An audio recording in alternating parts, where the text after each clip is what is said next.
All right, so cheers for doing this, Carla. It's much appreciated. Alright. Yeah, basically, we just got you on to because obviously you're smashing it over the past few years in financial services, and our guys are obviously wanting to get a bit of inspiration, really, and just to share a bit of best practice as to kind of what's helped you get you to where you need to be, and the marketing side. I know marketing's been a massive thing. Obviously, this is what this course is. It's marketing based, and I know marketing's helped you and niching down and just getting specific as to who your ideal client is. And so, yeah, we just want you to really just share a bit of your best practice. I know, like you said, we're just going to do it as a bit of a talk kind of situation rather than any slides or anything structured. Yeah. But yeah, just yeah, take it away, Carla. What have you been up to recently? Well, obviously, the main thing that changed everything was when I left Bespoke and started on my own. So that was the biggest risk, I think, that was taken to be able to progress to where I am now. Yeah, And that, I think, is a real big shackle in the industry with advisors, because they get so comfortable and feel safe when they're under a firm and they've got a brand above them, yeah, that they don't it's a risk. necessarily want to take the Yeah, risk. yeah, risk is the key word. And business risk, it's about taking risks, isn't it? Right, when you're Yeah. comfortable, you can be comfortable and you can just playing along. But if you take a risk, yeah, it might go wrong, but it might go really right, which is obviously what's been the situation in your case. Yeah, and at the end of the day, when you start assessing whether the risk's is worth taking or not, I always try to imagine what is the worst situation I could be in here. Yeah, And the worst situation I could be in is that if I don't grow my business the same way I've grown within working under a firm, then I go back to a firm and I work under another firm, and that's the end of it. yeah. It's not going to be any, It's I'm not not going to on the lose street anything. there. It's not going to be. No. Yeah, And even if I was on the streets, there still could be worse off. So I'd still be able to earn some money. So exactly. every end I'd be all right. That's mindset. But That's mine. You've got the mindset, isn't it? That's what underpins everything. I think is having that mindset that if shit does go wrong, how wrong can it get? It can't get that wrong that it's really going to be a massive detrimental thing. You may as well just take the risk and look at yeah, the positives rather than the negatives. And the and positives outweigh. that's not me saying that like everything I do, I'm like, this is going to be absolutely fantastic and everything's going to be perfect. And I'm not really bothered what happens, because I do absolutely shit myself every time I do to take a risk, because it's important and it matters. Yeah. Like when we bought our house that we're in now, my husband was like, that you're being ridiculous. We've got like less than 100,000 on our mortgage. Why are you wanting to do this? And I said, because I don't want to just settle. I want to keep going and pushing. And he was like, yeah, but what if we can't make the payments, or what if something goes wrong? And I was like, we don't make the payments, we sell the house and we buy a house. That's like the one we're in now. That's the worst case scenario. Yeah. But credit where credit's due, my worry and anxiety was, I was definitely like, you imagine you're on like a board in a swimming pool and you want to dive off, but you're a bit scared because you're scared like of like the drop. Ash definitely pushed me off the diving board and was Okay. like, just get in and get on with Yeah. it, because everyone has, I think everyone goes through that phase of, you're good at what you do. Like I was doing everything I was doing. Basically, it was all self-generated. Every practice I was doing, I was being consistent. I was basically owning my own business anyway, just under somebody else's name. Yeah. And That's I secure. just was, I had some security, and it was more mentally I had security, because obviously I'd never been in the industry before. I'd come from kitchen design and this was all I knew. So it was really daunting to think, you're part of the biggest firm in the UK and you're not going to be able to set up on your own and be able to do as well without the backing of such a well-known brand. And Ash basically said, get a grip and get on with it, like Good on in him. a nice way. Yeah. Yeah, that's what you need sometimes, isn't it? From someone who's kind of, because obviously you can take inspiration from, well, people give you advice, but you've got to pick and choose who you take advice from, I think, and you need to take advice from the right people. And yeah, Ash is obviously giving you some really good advice there, which has been instrumental. I think a lot of the time though, when you go with your gut, and if someone's echoing what you know deep down's right, Yeah. that's what you should go with. And a lot of the time Same people thing. want to try and hinder you and keep you in a box because they're scared of what the potential that you have. And that's not me talking about me as myself, I mean in anything. You know, I have the same conversations with my husband about his line of work. It's just people are scared of going for the unknown and seeing what your potential could be. And if you know you can do more, you should just get on with it and do it, because life's too short to sit back and just play it safe. Because you can, if you're doing an advisory business now under a firm, what is the reason why you're not doing it for yourself? Like, what is the reasons? And whatever they are, write them down, and I guarantee you'll be able to get an outcome for how you can overcome it. It's just getting in the frame of mind that you can do it, rather than being petrified that you have to have someone hold your hand. Yeah, 100%. It's that again. It's the mindset thing, isn't it? That just underpins everything, and having that, yeah, confidence to take that step. But having the right people around you kind of just gives you that kind of, yeah, just that backup that you are making the right step and confirming things that that you think are right, but it's not enough sometimes. You just thinking they're right. You need somebody else to kind of back you up and say, yeah, that's the right thing to do. Yeah. But yeah, and so you were with Bespoke for how long before you kind of I started in insurance in the March 19, and I left in the September, and then I started the protection parent. No, I left in the October and I started the protection parent in the January. So protection parent's been running since January 21, so just over 18 months. That's 2 years so before Bespoke you were doing kitchen, you had nothing to do with financial services before. No, nothing. Right. Kitchen design, and I was at Howden's. Very different, still sales and service driven, and obviously genuinely I take a lot of, I mean, what do people do? The thing, I don't want to talk about things that aren't relevant. So is everyone mortgage advisors or the insurance advisors, or is it everyone's both? Both. Yeah. So like with everything that I learned over the years in different roles, like for example with Howden's, I'll never forget when we used to sell a kitchen, they used to have like the landlord like chipboard doors, then you had the plywood doors, I think it's called, if I'm being right, plywood, I think, or is that right, plywood, is that right? Yeah. Sorry, I haven't got a brain whatsoever. So chipboard, plywood, and then you had solid oak, and that was basically your bronze, silver and gold. And I never forget one of the managers saying, stop being scared to tell a client of the highest price, because if you're going in at the lowest price, petrified that they're not going to accept it, you're not giving them the options, and it'll gain trust. So when I started doing insurance and I was looking at obviously like the standard, the upgraded kids, the upgraded adults, I was like, this is literally the same as selling kitchens, because if I'm giving the clients all the information and they know that they have the power to now make a decision based on the information they've been given, they're more likely to go for the one middle or top, because no one really wants to go for the worst one because you've been given two better options. And little things like that genuinely, I believe, have completely boomed my sales, because I'll never ever, every client I speak to gets a full idea of what's available, whether I'm on the phone to them for 20 minutes explaining it or 5 minutes. I don't really care how long it takes them to grasp it. It's not my decision to make, it's their decision to make when they've got a full idea of the product that's available. And for me, it's like a power of knowledge. If you aren't advising your clients on what's available, then you're not doing your job right. Stop being scared of what the price is going to be. Stop being scared of overpowering them with information, because if you're talking it simple, as if, you know, to the point, don't complicate it, just this is this and it means this, this is that and it means that, so on, people will follow, as long as you're holding the hand throughout it and signposting, going back to the price again, going back to what the difference is. And to this day, I've never ever sold a standard policy, ever.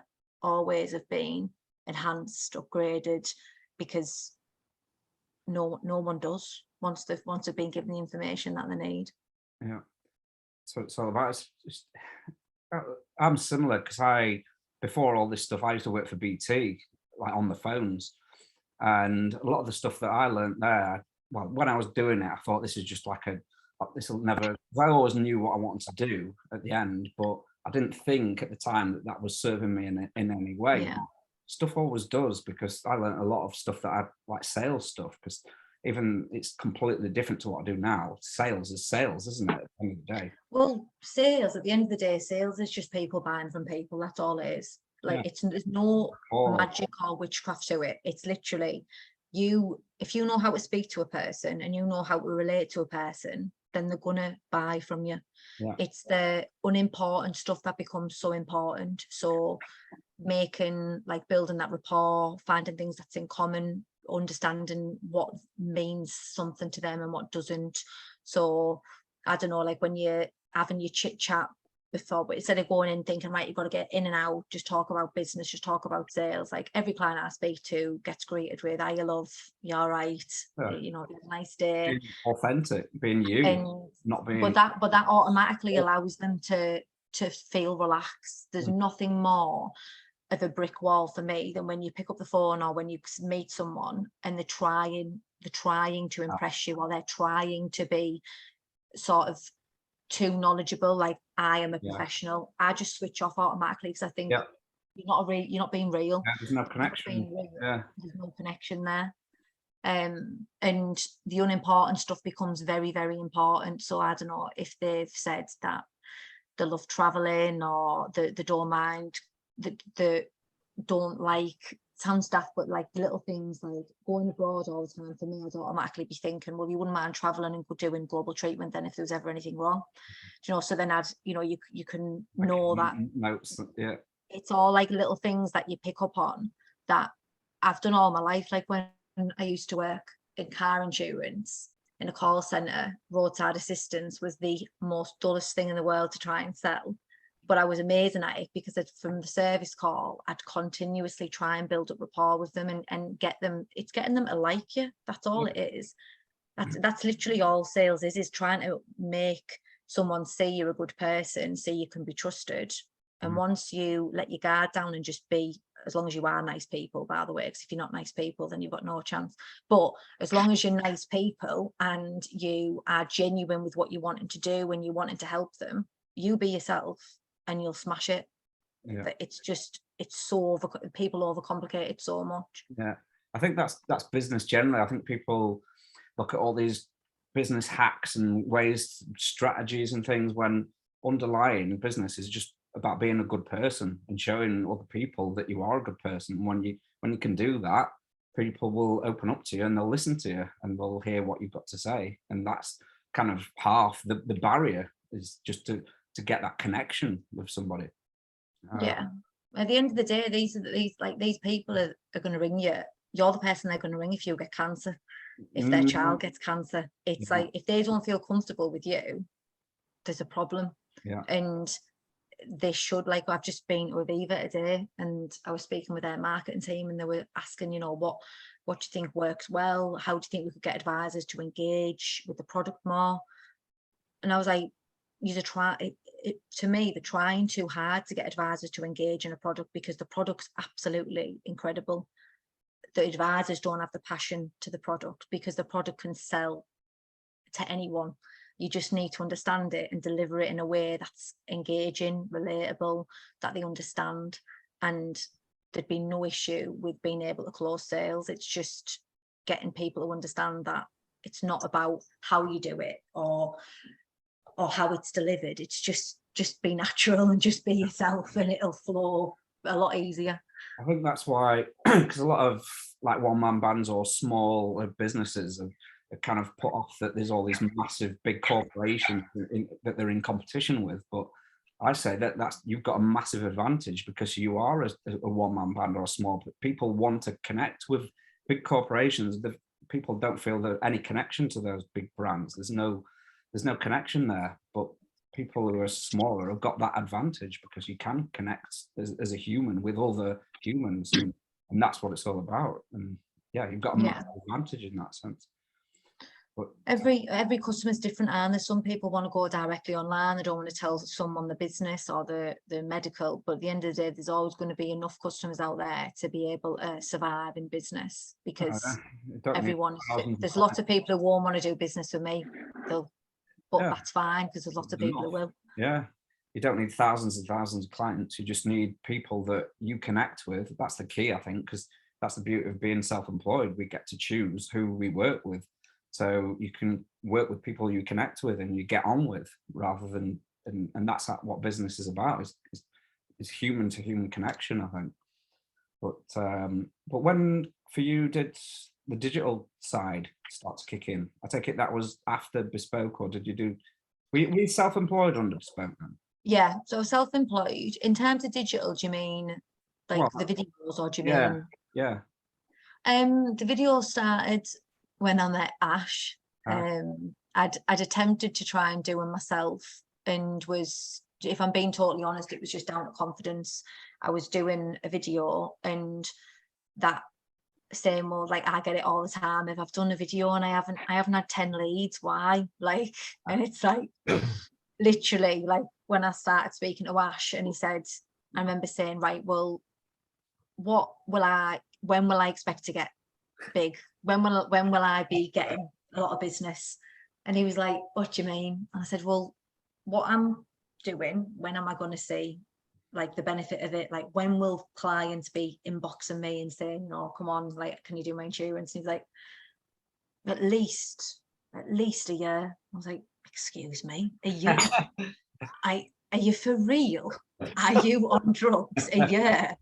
And he was like, yeah, it takes 8 to 10 impressions to be able to make an impact on someone. And I was like, oh my God, this is literally like, and I remember thinking, I either, again with that risk, I either take a risk and put myself 100% into it, and if it doesn't work, I can look myself in the mirror and say I tried and it didn't work. Worst case scenario, I'm going to have more of a presence, I'm going to have more of a social media engagement than I do now. I might not make loads of money, but you know, is it worth taking the risk? And I knew that I wanted to do something different, and I think having someone there who put it in perspective of, like, I'm one of those who tomorrow I want to be a millionaire. I started the business and tomorrow I want to be a millionaire. That's it. Like, that's my expectations. And being able to get someone who helped manage my expectations, ground me, make sure I was being realistic with, if you want to do it, then you better put the work in for it. It's not going to come easy. And really, I think everyone in life knows that anything that's worth having is not easy. Otherwise, everyone would have it, and it wouldn't be worth having anymore. So, but it's very, very difficult, and I'll never bullshit about this. It's so hard when you are absolutely grafting your backside off, you're putting everything you can into making this content, and you're not seeing anything come back. And that genuinely took, what would you say, Ash, 6 to 8 months before I started seeing anything. Yeah, you were like, because you were working at Bespoke, and it was really hard, wasn't it? Because we were doing it, but we were also limited by what you were doing as well, and building different brands. I don't think you saw anything properly for about 9 months. I'd say 9 months was when it, but it really hit like 18. 18 like it went crazy. Yeah.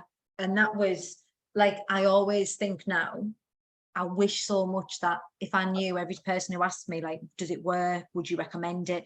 Like, I would be very wrong to say to people, I recommend that you do what I did, because I can't guarantee that what I did is going to work for you. But what I do know, but what I do know is that if you're consistent with something and you're passionate about it and you give it everything you've got, you will 100% see a return. It's impossible to not. And if I'd have known back then, when I remember thinking, he's taking the piss out of me, 12 months, like, not a chance. There's not a chance I'm doing this for 12 months and not getting anything back. And if I'd have known then what I know now, I'd have been like, not a problem, crack on, let's get on with it. And I obviously did crack on and did get on with it, but I did it dragging my feet a bit, because I was like, is this right? Like, should it be doing this? Should I be getting it quicker? And it isn't. It is so hard, especially in social media, because people expect that what happens is, and I've seen it with other people, they do a couple of posts, it gets a bit of interaction, and then it dies off. Yeah, they give And then up. you feel deflated, then you feel like, what's the point?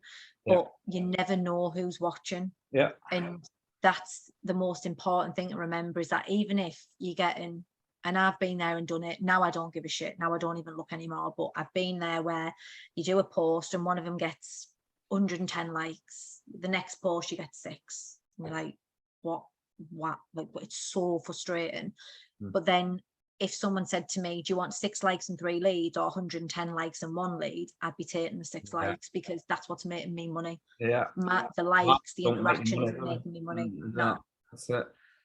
Like say some of the videos that I put out, they probably get no likes, but I'll get a message a few weeks later from like a really profitable lead saying, oh, I saw this video, and it was like, yeah, well, if I didn't put that out, if I'd have just given up and thought nobody's interacting with this, nobody's bothering, then I wouldn't get any further with it, which is what people do. But you've got to have that, like you said, that mindset just to keep going, even though you're not getting any likes or interaction. It don't mean shit. If one person sees that as the right person, then that's going to be worthwhile doing that video.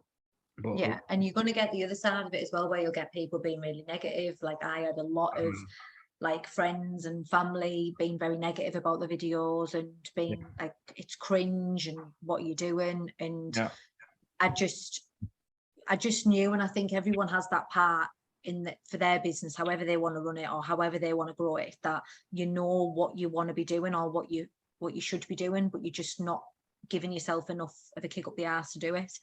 And the videos was one that I was so sure on that were important, because not many people were doing it. And I hated the way Intunes was advertised. I hate the way it's marketed. It's so disconnected from the customer. It's so unrelatable. And you think, so many people know about life insurance, why don't they know about critical illness, why don't they know about income protection? And it's because it's marketed in such a boring, like, what's the word, unengaging way, that you can't, they're not going to look at it, they're not going to engage with it. And I wanted to bridge that gap between the product and the customer. And I thought the best way to do that is to show people my face, because at the end of the day, I'm the person that's going to be talking to them, and I'm the person that's going to be dealing with them. So why shouldn't they see my face? And I think everyone has to, everyone might not be into videos, they might want to do something else, but whatever it might be, you need to just continue pushing with it over and over and over and over again until you get the result you want. Because at the end of the day, the effort levels that go into it are high, and you want a reward and you want it quickly. But if it took you 2 years to earn your dream figure, or it took you 2 months, would you really be mourning if it took you 2 years?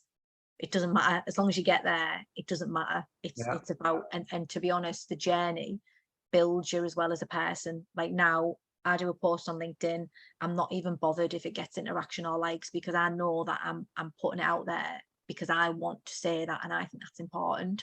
If people don't want to interact with it, that's fine. But a year ago, that would have bothered me. But you get thicker skinned, you get thicker skinned with the journey on where you're trying to get to. Yeah. But just literally before we started recording, when me and Ash came on, we were just saying the exact thing, like the work that you do now, the work that you do now, you might not see any results from it straight away, but in a year's time, you will see the fruition from it. But a lot of people will do that work and they won't see the results straight away. So they'll think, oh, this is shit, this is not worth doing, I'll just give up. And so they're never going to get anywhere with it. But it's just about having that mindset that, yes, you're putting it out, and yes, this will come to fruition eventually. It might not be today, it might not be for 6 months, it might not be for a year, but it will actually be worth the time doing it and putting the effort into doing that. Yeah, 100%. And and like you say, I think a big part of it is, like you say, even if it's not video, but just getting your face out there, because people connect with people, don't they? And that's, again, an advantage that one-man bands or one lady bands or smaller businesses have got over the big corporations, is showing your face, because people trust faces. And when it might not necessarily even be face, it's like whatever your niche is. I seen someone on LinkedIn the other day, and they're continuously, not in insurance, but they're continuously advertising porn. so like in poem form, and How's that it got for? Poem. poem Wow. form. Northern So, accent. What mate. then? every- Well, LinkedIn, I come on, did take a more second. TikTok stuff in it. like everything they do is in like poetry form. So when they have when they're putting Okay. like a post out, they make it rhyme. And I was like, what is, and I looked for a bit and I thought, actually, that's quite cool, because they will be known, as I now remember them, as the Right, person who writes different. poems. Yeah. And that's obviously what they like to do. And they've took something they enjoy doing and turned it into, well, why don't I use it for my marketing? And everyone's got that. So whatever it might be for everyone on the call or anyone listening, that's the part you've got to push. Stop trying to be something that's not authentically you. Like, you have to do what you want to do, and otherwise it's getting pushed for the wrong reasons and it won't sustain. It just won't. It'll stop. I've been there and I've done it, and I've tried to fit into a box that didn't fit my ass, and I had to move on to a different box. So just make sure it's good for you. I would like, just before you, I would love to just dive in and then get you to talk about something for a second, Carl, because I think it's something I know Dan probably won't ask, but because it's quite unique to what me and you did. But it's the why, your why, and we did that video. So can you explain a little bit about what we did with that, with the video, and how important it is to have a why? Because me and you really focused on that. Which video are you talking about? Are you talking about the one that went out, or are you talking about the personal No, one? the one that me and you did where we first worked together, because I've not done that with any other client. It was something my mum told me to do. Do you remember when we did, and I told you it, and it was just such a strange, and it's just because some people in here are clients as well, and it'd be interesting to hear that, because it was Are you on about the one that I talked to myself to? yes, that's I what hate you, mate. Why are you making me because I explain? want to, because it's so good. Just explain what it was and what, because because that was something that I really liked, and it was for both of us. I remember being in our call and it was very emotional, because it was like, wow, what the hell? So just explain like that, what that was, and with why, and like understanding your why, because that was very important. And I think it's part of why you've got what you've got, is being very clear on your, not so much your target audience, but the purpose behind why you were doing it. Yeah. So after about a month of working with Ash, he said, I don't know, maybe it was because he knew how, like, I am a bit of an obsessive, like, when I'm passionate about something, I'm really 100% in, and I want it so badly. And I remember, like, he had to keep saying to me, right, you need to stop, like, putting pressure on yourself and expecting everything now. You've got to realize this is going to be a long process, but you're going to make progress along the way. So do a video, just talking to yourself and basically saying why you're doing what you're doing, what you want to achieve from it. And if you ever feel like you want to give up, why not to give up? Because that's the reason why you push forward. And in a nutshell, it was basically me saying that I'm speaking to the camera, saying I'm currently doing this, and this. I'm trying to do this because I want to be, my ultimate goal is to be the Martin Lewis of insurance. I want to be the insurance influencer, known UK wide as the person you go to if you want to understand insurance. That's my goal. And I obviously go into that in a bit more detail, and that I want it for my children, and that I want to achieve these things because I want them to know that just because you have a baby at 20 years old doesn't mean you can't be successful, and you've got to keep going with your dreams, blah blah blah. And I didn't forget about it, but it went into the background of my mind. And then it was about 14 months later, wasn't it? Yeah, it was, yeah. About 14 months later, I was having a bit of because it is really hard and it's not all great. Like, sometimes my head is absolutely battered and I just think, what am I doing? Like, this is so hard to keep this level of consistency and hard work. And we got on a call and Ash said, remember that video you did? I want you to listen to it now. And I played it. And bearing in mind that at the time when I'd done it, I was working at Bespoke and I was earning a decent amount of money. But when I played it, I'd just bought a £500,000 house. I had been running my business for 6 months and earned double in 6 months what I'd earned in a year. I just employed an apprentice, and I had been approached by Aviva to do marketing for them, and my LinkedIn was going mental. Like, I literally didn't have to look. I haven't needed, touch wood, I've never had to look for a lead for about well over a year. I just get inbound leads constantly through social media. And when I looked at it and watched it, I think you were nearly in tears, weren't you? You're And I both, was like, yeah. that is insane, because I think it's really like you go on about how much it's hard work and what you're trying to achieve, but you don't often look back and see how far you've come. And people say don't look back, but I think that's wrong. Like, you should look back, because yes, you haven't got to where you want to be, but you've come a damn sight further than you thought you might have came. And we get lost in the, and I do it. I want to be a millionaire. I want to be UK wide. I want to have 30 staff. Like, well, shut up and be grateful for the fact that you've come from this and you're now at this. And if I knew that in 5 years' time I'd achieve all of those things, then I'd crack a smile on and carry on with what I'm doing. But that's a bit of a self-reflection, and it's so raw. I would encourage everyone to do it, because you're not doing it, like, even if you tried to post something like that online, it wouldn't be as authentic as talking to yourself. And no one else has seen that video. I've never played it to anyone else other than Ash. And it was really motivating and powerful. So I would encourage everyone to do that, because I found it really, really useful. I only did that, just for people to understand, is because I did that to myself when I was a singer and a performer. That's where that come from. So it's not something I've done with any other client, but it was something my mum said to me to do. And so it was really interesting when you did it, because it was how far, and I think the reason I'm saying is, for anybody here doing this, it would have been really, I definitely would recommend. It's something I just don't do, but we should, because it's super impactful when you feel shit. Yeah, and just remind yourself of why, because we forget reasons. We all forget. I'm sure you will, Dan. We all do. I'd get sucked into the when you're doing day-to-day shit, you're just thinking about, you've got your blinkers on, haven't you? And especially when, and as someone like I'm just saying with you, with Karla, was like and I was guilty for it as well with her, with this. And that's why I would say with all of us is that I don't know if you probably feel this as well, Karla, is Aviva knocking on your door is exciting once, but then it starts to become the norm. So it's like, well, we need more. Yeah, like it raises the bar, doesn't it? And you get desensitized to it, and you don't realize just how, to be fair, fucking incredible. I mean, we did it literally a couple of weeks ago where we Googled your name, and I was going, oh, wow. I didn't know you did this and this and this and all of these presses that you've been doing. You were like, oh, yeah, I didn't really think about it, to be fair. And it's because I know what you mean. You were so focused on going forward. And I think sometimes for everyone there, like, there are people in this call right now, like literally Chris got 3.4 million views on a video. Did you? So is Jenny got like 1.4 million views on a video. So all of you not have these moments where you think, holy shit, like they're pissing all over me. I don't know why I'm sat here saying this. I haven't had over 1 million.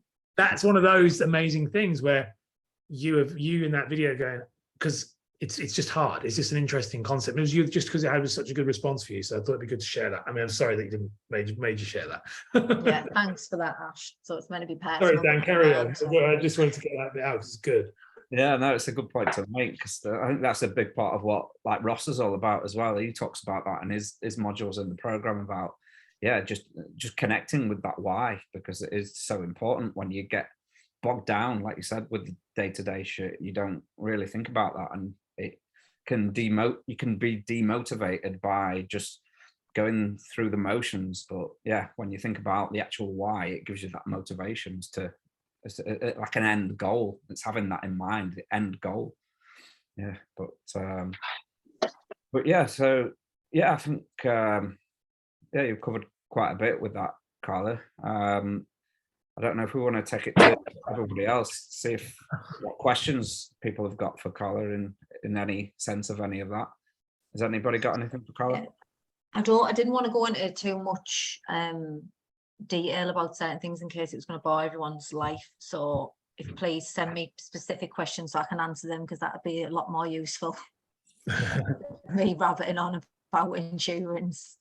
Yeah, no, well, it's all helpful stuff. Everybody's we're all in the same boat, aren't we? We're all trying to grow our businesses, and obviously you've done that within the past few years with like a massive growth. So you've got a lot of knowledge to share, I think. I mean, what social media is most people using? Like, obviously mine's LinkedIn and TikTok are my biggest ones. That's where I get the majority of my leads from. Everyone's social media platforms are different, and sometimes I think it was, I remember when I first started using, because I didn't have any social media 3 years ago. I didn't have anything. So when I started at Bespoke, that's when I made a Facebook page and Instagram. Like, I didn't know how to tag people. Like, I'd never used social media. But I knew that obviously the way people are nowadays is social media. That's how you're going to get business. It's a necessary evil. Yeah. So at the beginning, I remember I really tried to be like an expert in each platform. So like Facebook, there's a completely different way to run Facebook than there is to Instagram, and LinkedIn's different to TikTok. And really, you can get lost in overcomplicating it. And what you need to do is pick which platform you like the most, not the one you think you're going to get the most business from, the one you feel the most comfortable on, the one that you can use the easiest, that you can make content that can be shared or across the other platforms. So mine was TikTok. I loved TikTok. I loved how easy it was to film, how you could like do the mimic and the voices and things. With TikTok, though, I was asking that, you were very resistant to it at the beginning. So that's something that shared. Oh, yeah. Because you remember, not many people wear Superwoman costumes and no, but what I mean is, so... like, I remember with that, for people to listen to this, I remember when we were having that first thing, and I was sent you, I said, there's this thing called TikTok, and you were like, no, no, no, and then you went away, and then you sent me a message a week later and went, fucking hell, I'm hooked.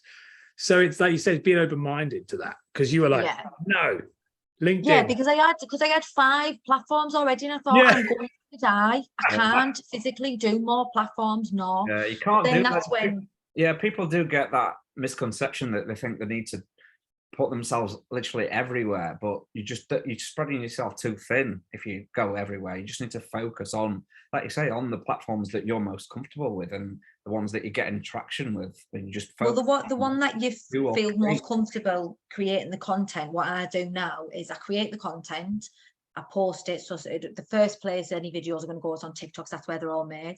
Put it on TikTok. Then I'll write a post for LinkedIn. My creative writing degree comes in handy sometimes. Write a post on LinkedIn, put the video on, and then I copy and paste that post on Instagram, Facebook, business Facebook, and that's how I do all of it. And that's how I'm telling like my new starters to do it as well. You want to try and post at least 3 to 4 times a week. I'd probably do every other day and do that consistently for 3 months. And if you don't have any leads from that, then fair enough, like reassess it. But I guarantee if you post every other day for 3 months solid, consistently doing content that's relevant to the client you're trying to attract, you will get business, not a shadow of a doubt. Yeah, I think the key word is consistency, isn't it? It's about showing up and just putting yourself out there, putting yourself in front of the right people. Yeah, like I feel like a bit of a fraud on these types of things, because I think like there's nothing spectacular to what I do. Like there really isn't. I literally talk like I would speak to a friend when I speak to clients. I understand the product and I understand what it does. That's so important. And I explain it in a very simple way. I do social media exactly the same way. I say as I would say. When I do my videos, I talk the way I'd speak. I don't try and overcomplicate it or sound professional. And I put it out and I do it consistently over and over and over again. And that's it. Like that's literally like there's no magic to it, is there, Ash? Like it isn't like anyone can do it. It's just I don't think a lot of people have the effort to put the consistency in that I have, and that's where there's a difference. But consistency, I would say that with, again, for people as well with you, you're very right. And there is no magic. So it's so funny. It is very simple. It is just consistency. But that is something that, and I think people in here, it's very important to understand, is that was something you like latched onto very quick. You got that very quickly. You know, you like our conversation yesterday was like, we need to make sure we've got enough content so you never miss it. You never miss a week. You just haven't missed a week. And I think that was something that I speak to a lot of people, obviously, in this in one-to-ones, where people go, I'm busy, so I stop.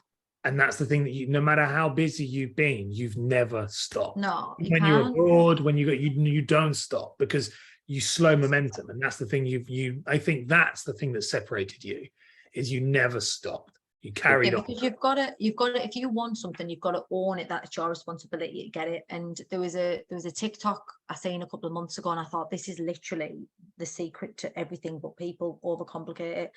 and it was this man, and he was saying the problem with society is they expect to do things and get results quickly, and that's it. They don't think that they have to put the work in to do it. And he said every single morning people get up and brush their teeth for 2 minutes a day, and when they go to the dentist says, great, your teeth are looking well. If you didn't brush your teeth every single day, you go to the dentist and the dentist would say you need X, Y, and Z because you haven't done the 2 minutes every day. And that's literally exactly the same thing with weight, business, everything. Everything you do in life is, if you're going to do something, do it consistently every single day, and you will get the results that you want. You might not get them straight away, but you'll get them. You will get them. And that's the only, consistency is really undervalued, and it's not, I think it's something that's so easy to do if you just get in the right mind frame. I mean, don't get me wrong, I yo-yo diet like I don't know what, like I'm really bad at consistency with my weight. I can't get that same concept to work when it comes to eating chocolate. But if you get it for business, at least I'm going to be a well-off overweight person, so it'll be all right. Yeah, that's something I try to drill into my kids as well, that because in this world that we live in now, it's everything's short-term gratification, isn't it? Like on phones where people put an image out and they want to get likes straight away. So our brains are being kind of conditioned to having that quick fix of like dopamine hit. But it's about prolonging that and not seeing a dopamine hit. And those are the most valuable things you can do, the stuff that comes later on. But it's, like you say, it's hard to get that because you just don't get it instantly, and our brains are conditioned to want things instantly. But just going back, another question I've got for you, Colin, in terms of like ideal clients and like how you've kind of positioned yourself into now as a protection parent. What was the kind of transition between doing, obviously when you with Bespoke, I assume you were just kind of just anyone and everyone, you were just serving everyone you could, but what made you kind of transition to doing that, to kind of niching down and kind of being more specific as to who you're kind of going after? No, like I actually from day one, as soon as I was trained, I ran Bespoke Family, it was called. I seen straight away, like that's why I talk about like the part that makes you passionate, because that part of endurance really, really, like it interested me. I was so like inspired to try and to do something to create more awareness towards it, because I thought children's cover was really under promoted. I think it's so powerful, but parents aren't aware of it, and I instantly knew I wanted to grow that side of it. So I think within like the first month or 6 weeks, Bespoke Family was opened. So I ran Bespoke Family, and then that was why when I left and started my own business, I wanted to do something that was, obviously that's what I'm passionate about. So the protection, obviously it was just me playing on words, the protection parent. It's not, don't get me wrong, I get a hell of a lot of business that's nothing to do with children. I get loads of, like on LinkedIn, I get loads of income protection and like contract workers and things. But what I wanted to stay true to is what drives me and what I actually enjoy about endurance the most, which is that. And like with the new starters I've got, and they're doing amazing. And it's because I think I've asked them the same question: which part of this gets you going the most? Which part of it are you most interested in? It's like when you were at school, the subject you enjoyed the most, you did the best at. So, you know, there's one of my ladies is a mental health nurse. She's been a mental health nurse for 10 years and she loves it. So she wants to be the expert in mental health, getting people protected who've got mental health issues or might have exclusions, getting them better policies. Heidi, obviously she's going to, with her background and the audience she already has, she wants to focus on women who've had cancer. And I think it's like, instead of trying to do too much at once, if you pick the thing that you enjoy the most and you focus on that, having 90% of a smaller amount is better than having 5% of a huge amount, and becoming the expert in that area. That has a lot of foundation, I think, for a very good career, because if you're known as the expert, it doesn't really matter where you place yourself on social media, people will see you as the expert in that field and you'll naturally get more business. Yeah 100%. I think, like you say, it just makes your life easier as well, because you kind of know exactly, well, not exactly, but roughly what these clients want, and know, you know, where to give them what they want. So it makes your life easier, it makes you more efficient, and it means you're providing a better service as well, because you're more efficient at it, because like I say, you know exactly where to go to get them what they need. Yeah, and it's an absolute head fart, insurance. Let's be honest, there's so many different options, different conditions, providers, benefits. If you try to be an expert, there's nobody who's an expert in insurance. Like, there might be some people who've been in the industry a hell of a long time, but I mean people who I'm aware of, and you can't, it's impossible, because they change the goalposts constantly. So for you have to have a good understanding of the product, but to have a very good understanding of a part of it that you're passionate about is a hell of a lot easier, and easier to gain clients from that, because if you're talking about the same subject over and over and over and over again, eventually the message is going to get through to someone, and it snowballs. Yeah, and like you say, when you're talking about that same thing, you're positioning yourself as the expert in that field, in that one kind of small area, so people are more, you just get more attention that way by positioning yourself in that way from the right people that you want to attract. So yeah, I don't think there's any downside to doing that and getting more specific. But yeah, I don't think I've got any other questions for you, Karla. Has anyone else got any questions? Oh God, you all look dead entertained. Have I been boring? Well, I've got a question actually from Jim. He sent me a message. Jim Gillespie. He talked about compliance in terms of, he said you've just moved to the right mortgage network. He's asking if there's any difference in compliance since you've made that move.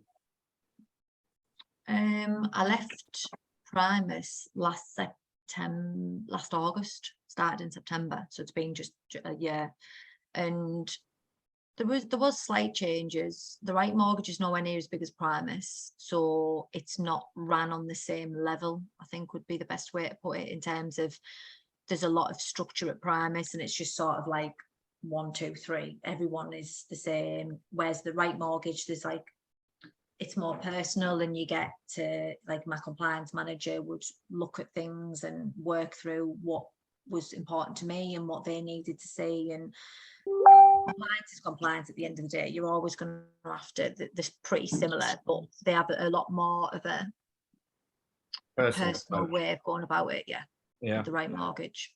Okay, makes sense. Karla, the new people that you've taken on, have you taken them on a self-employed basis, or have you employed them? No, self-employed, love. I didn't want to take the risk of like, employed, you're definitely going to get more money in terms of, you're going to make more money from, as I would have made more money initially, but I just think if they weren't good enough, or they didn't do things the way I liked, or they didn't fit, I would have hated to have had to go through that battle of like having to get rid of an employee. And I just don't think, I think as well for them, it gives them a lot more, if you're straight and upfront with them, it gives them a bigger reason to try harder, because they know if they don't work, they don't get paid. If they're not going to push social media, they're not going to get any money. And like I've said from day one to them, social media is your bank account. That's it. If you aren't putting anything into social media, you're putting nothing in your bank account, because that is where you're going to get all of your business from. So you need to be focused on doing that.